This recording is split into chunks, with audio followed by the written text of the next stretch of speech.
मैं तोर बालक बाबू गोदी भाई तालो गोदी भाई तालो जनम किया दाई महामाया निर्बल कर दे दाई मोरे दुखी के गाया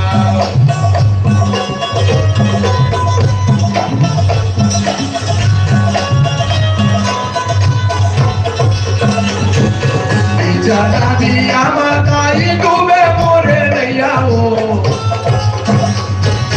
आई कर पार लगा दो आई कर पार लगा दो मैं मोरे माता उदाई मैं तोर बालक बाबू अपना गोदी बम्बई जानो अपना गोदी बम्बई जानो अपना गोदी बम्बई जानो अपना गोदी बम्बई जानो अपना गोदी बम्बई।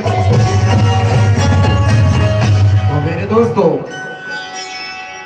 ध्यान में रहे गुरु बाबा जब चपरासी अगल बगल से हथियार भर के निकले आए। देखो ये साजिश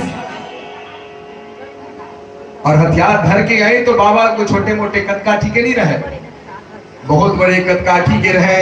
भूजा पकड़ करके बाबा कहीं तो हथियार तो घर में धर और बाबा ऐसे फटकार लगाया, ऐसे फटकार पटकी तो राजा के चपरासी पड़ा।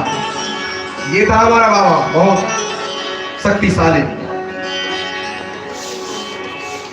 तो दौड़ा आवे चपरासी राजा के राजा ला खबर सुनावे सतधारी गुरु घासीदास हथियार खलो।